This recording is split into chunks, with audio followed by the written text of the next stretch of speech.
This is my land, you This is not your land, it belongs to these families. land, you son of a bitch. I'm gonna kill you and the Palestinians.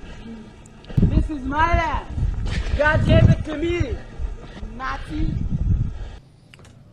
In March 2015, a Saudi-led coalition launched Operation Decisive Storm in Yemen. More than 3 years later, the campaign drags on. While coalition forces, including Egypt, Sudan and Jordan, continue airstrikes against Houthi rebels, there have been signs of other interventions behind the scenes.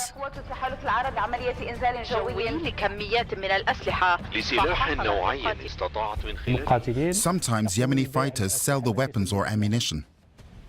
This is so-called leakage of a type of weapon handed over to a resistance faction in Taiz, then passed on to Al-Qaeda in Aden. The presence of these arms has complicated the situation politically and on the ground, further escalating the humanitarian crisis. Some of those weapons were originally sold to Gulf states and are subject to international laws, known as end-user agreements, that prohibit their transfer to a third party.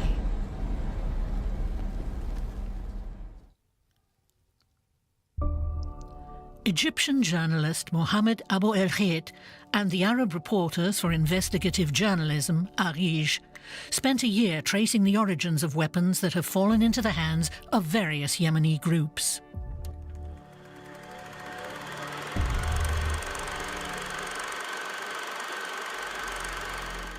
The country's third largest city, Taiz, lies in the southwest and was renowned as the capital of Yemeni culture. It has been turned into a battleground. Taiz doesn't have any real equipment. The security apparatus was systematically destroyed when the city was conquered by the Houthi militias. In the absence of state power, new players came on the scene. Al-Qaeda.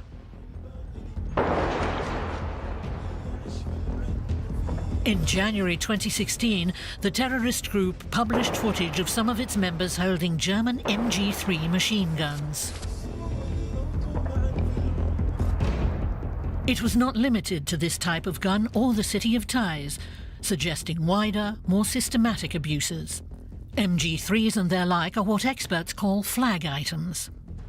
When we say flag items, we mean arms or munitions that are visually distinctive, that are relatively easy for analysts or investigators to track, and that have a strong indicator of possible diversion or possible supply to the parties in the conflict after the conflict began.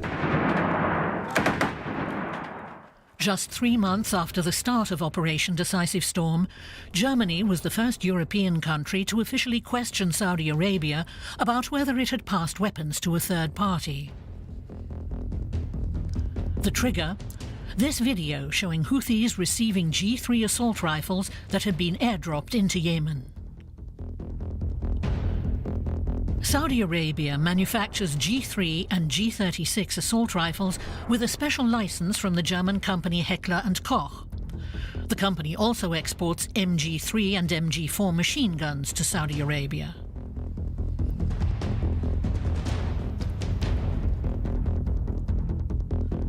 These 4 different types of weapons appear in dozens of videos filmed in Yemen.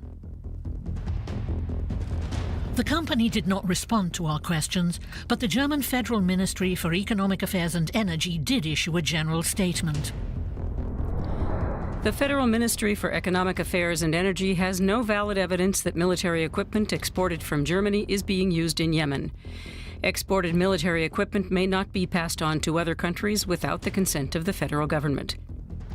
The federal government takes tangible evidence regarding non-compliance with the end-use certificate very seriously, and initiates investigations into the matter in such a case.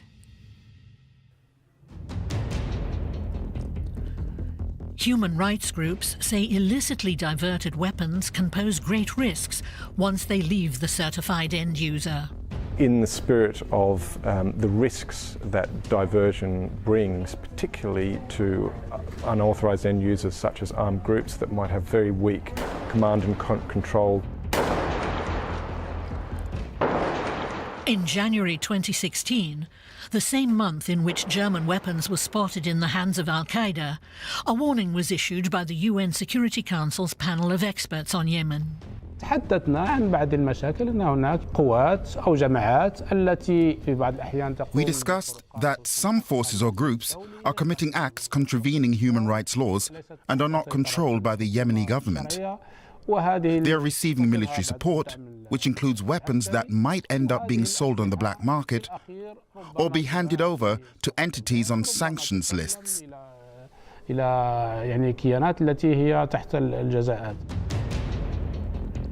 To investigate whether arms were being passed to unauthorized end users, Arish created social media accounts with fake Yemeni names in order to contact underground illegal trading networks. Virtually anything is for sale on the net. Arish documented dozens of German assault rifles and machine guns being sold. In some cases, the sellers were at pains to emphasize that the arms were brand new and had never been fired. Sometimes resistance fighters are not given their monthly salaries. We heard, although without concrete evidence, that they then sell the weapons they receive. Arish posted a request to buy an MG3 machine gun and quickly got some offers. They asked for photos of the weapon serial numbers and got them.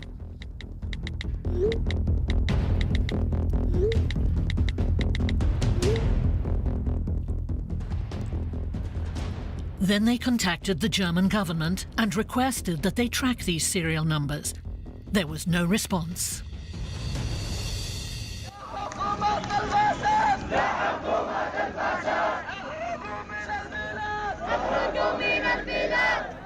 In February 2017, people in Taiz took to the streets to protest against the killing of a banana vendor during clashes between armed groups belonging to the Popular Resistance. They are above the law. No one can stand in their way. They hurt a lot of people, not only my son. But nobody did anything.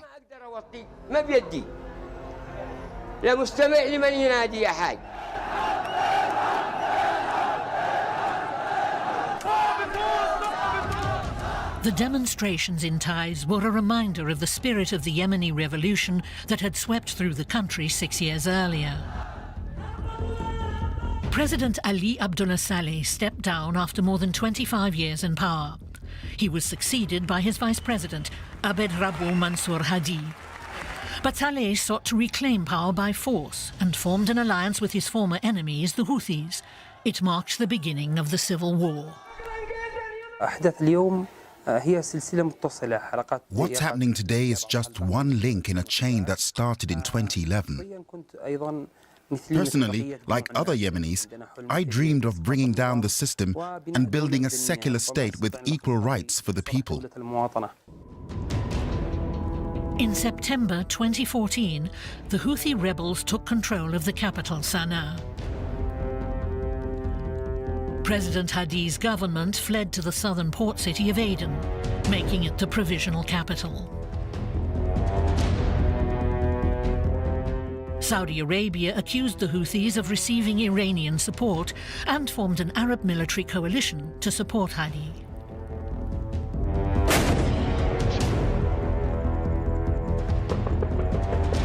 According to UN estimates, the country's inhabitants possess 40 to 60 million weapons. Diverse armed groups, known as the Popular Resistance Committees, quickly formed to fight against the Houthis alongside the Saudi-led coalition.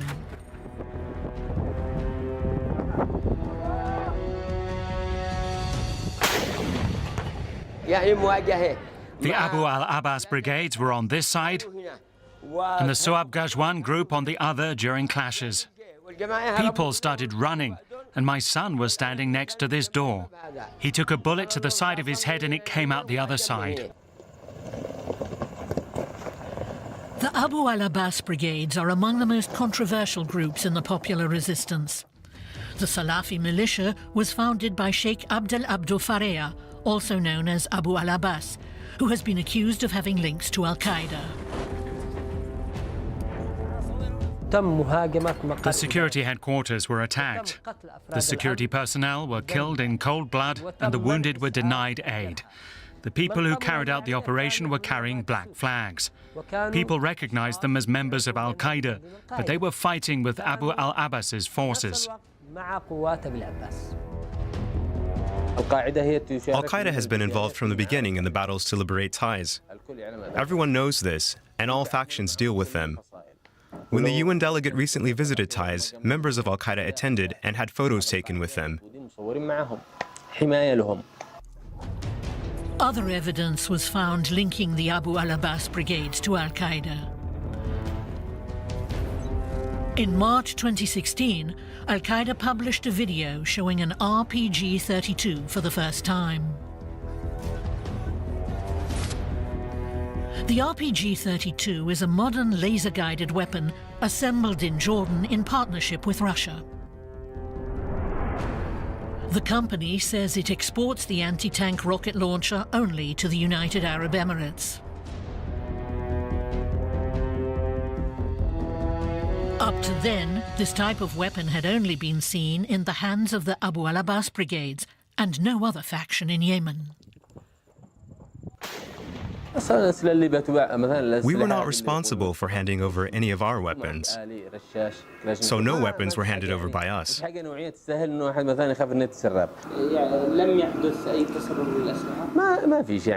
fact, if you looked at our arsenal, we do not possess any weapons prestigious enough to be passed on to others.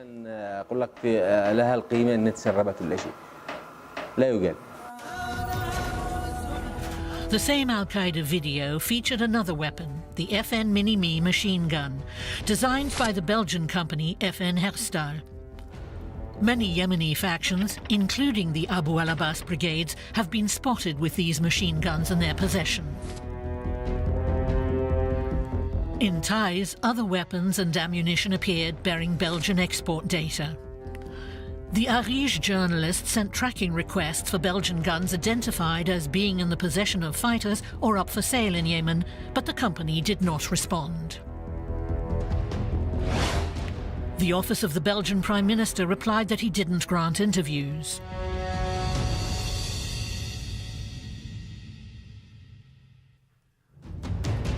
The team found evidence of another Western-made weapon in an area close to where the Belgian gun was spotted. This Swiss HG-85 hand grenade was found in the possession of a fighter from the Salafi Abu al-Abbas brigades. This is an assault grenade that we use, and a sound grenade. Then Arij contacted the Swiss manufacturers and asked them to trace the grenade. In this case, they received a full answer. The manufacturer wrote, SM03-6 can clearly be allocated to a delivery to the UAE from 2003. When asked if the Saudi-led coalition were passing weapons to third parties in Yemen, they claimed no knowledge of the matter. The Swiss government also responded, saying it had launched an investigation based on the information Arij provided, writing, Each export of weapons to a state entity requires an end-user certificate, which includes the obligation not to pass on the received weapons without prior written authorization from Swiss authorities. Switzerland is not aware of Swiss weapons being used in the conflict in Yemen. The competent authorities are currently assessing the information provided by Arij.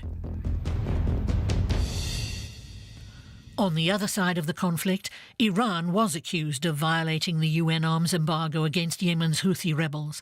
A UN panel was set up to investigate. There are new missiles that were not possessed in Yemen before 2015, and their presence is considered a violation of the UN Security Council Resolution 2216.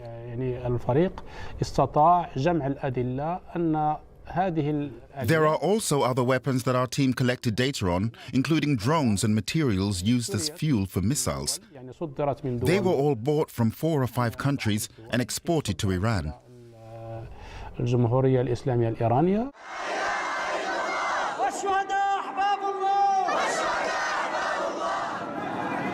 The panel also documented human rights violations by the Houthis. However, at the same time, it highlighted the role of the Abu al-Abbas brigades in Taiz. In the beginning of the war, there was a special committee in Saudi Arabia responsible for supporting the resistance in Taiz. Money was sent by the committee to Brigadier General Adel Abu al-Abbas and a list of other faction leaders who should receive the money from him.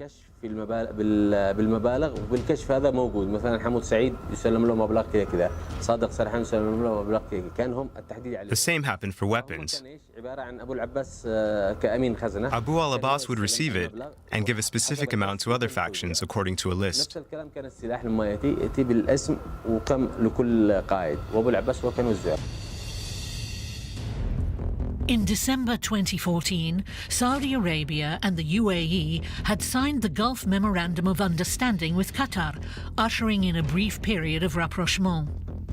This was reflected in an agreement between the Abu al-Abbas brigades and a leader of the Muslim Brotherhood's Islah Party, Sheikh Hamoud al-Mekhlafi.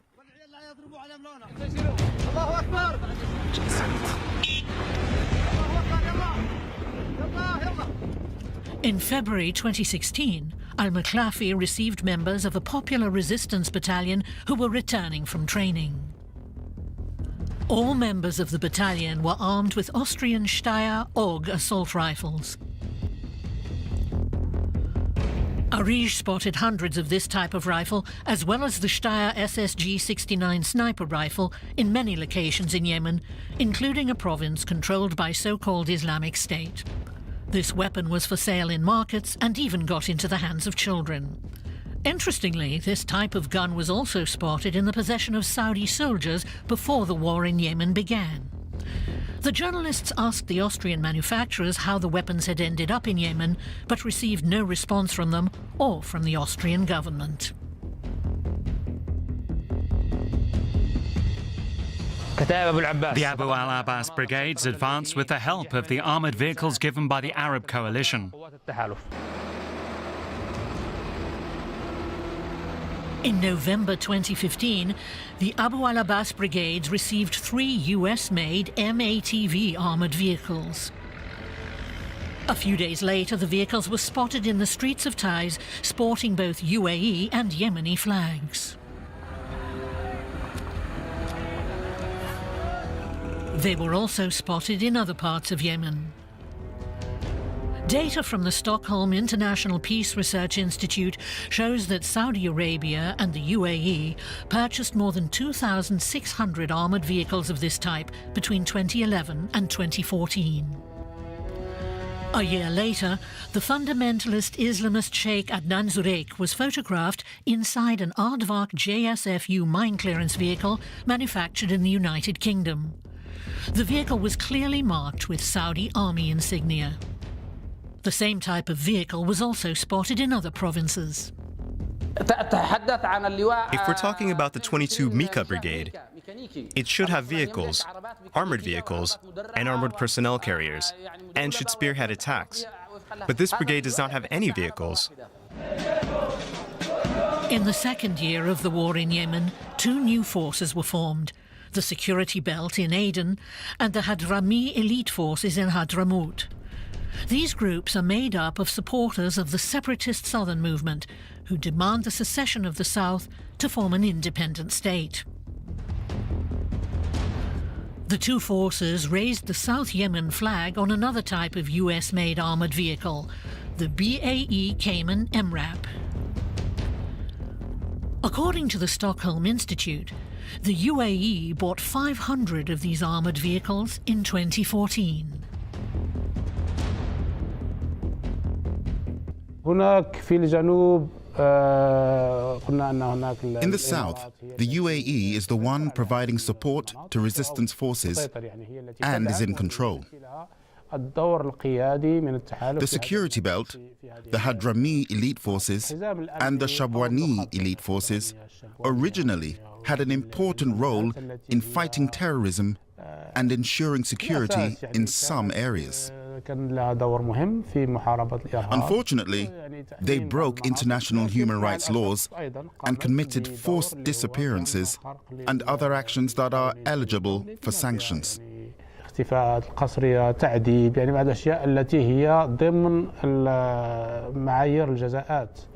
But the Arab coalition begged to differ. هناك بعض الادعاءات The coalition welcomes the report, but it has reservations about some of the paragraphs which are not based on evidence. Arij approached the US and the UK for their response. In the US, the Pentagon confirmed that Washington is committed to strong end-user agreements and was investigating claims that its weapons had been diverted to other parties in Yemen. The defense spokesman added that the US believed restoring stability to Yemen would require political as well as military action. As for the UK, Graham Jones, the chair of Parliament's Committee on Arms Export Controls, declined to discuss the matter entirely, stating, "The main problem is Iran to Yemen, not the West to Yemen," and he accused Arij of having a political agenda. The UK Department for International Trade said companies don't need permission to export mine-clearing vehicles, but it didn't address the legality of their transfer to a third party without informing the UK. Since Sunday, the coalition has not facilitated any humanitarian movements into or out of Yemen. While the UN was warning of a huge cholera outbreak in Yemen and the danger of the world's most serious famine, factions supposedly on the side of the Saudi-led coalition clashed.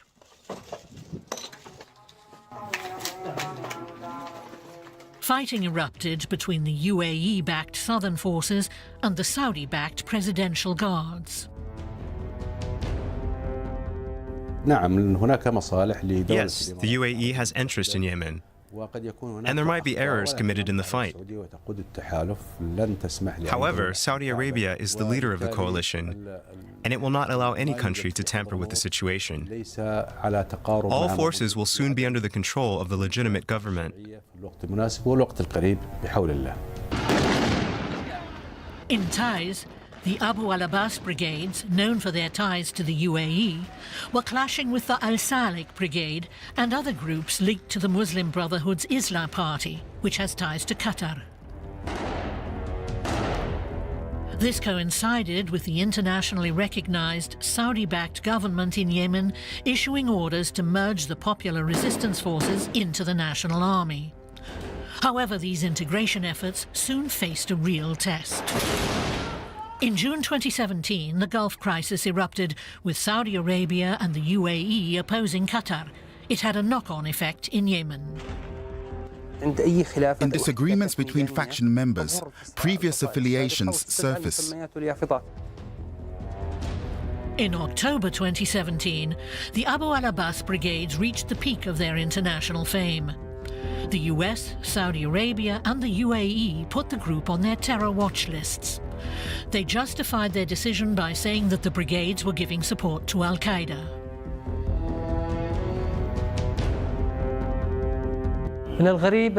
It is strange for an entity to be classified as a terrorist group while being funded by those who classified it as such. The Abu al-Abbas brigades also claim that being branded terrorists didn't affect their deals with the Saudi-led coalition. Nothing happened. The group was invited to a meeting in Saudi Arabia with the leaders of Taiz. Nothing has changed. The weapons and financial support are still the same as before.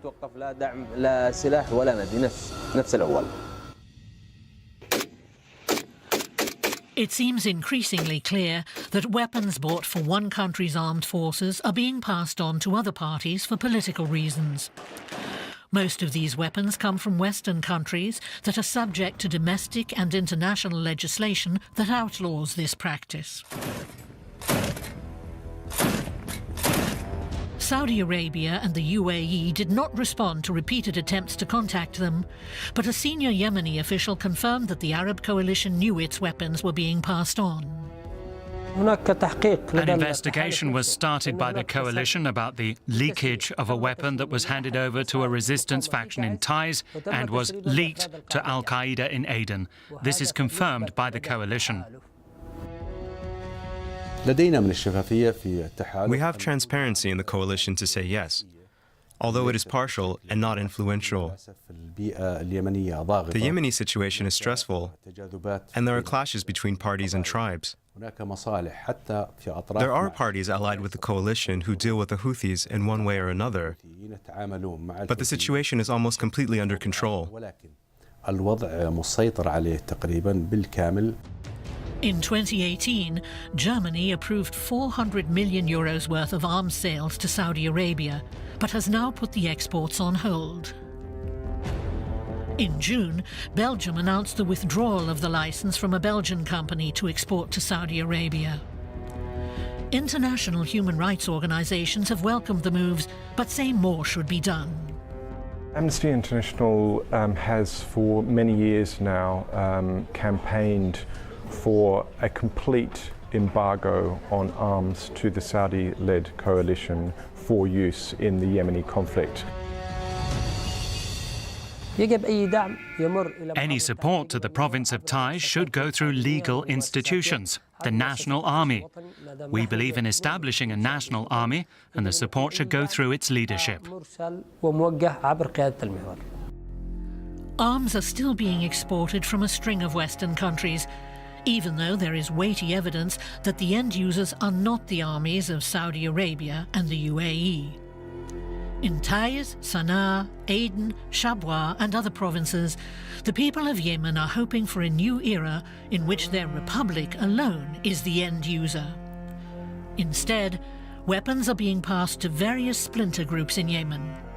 For the Yemeni people, the results are catastrophic. This is my land, you This is not your land. It belongs to these families. land, you son of a bitch.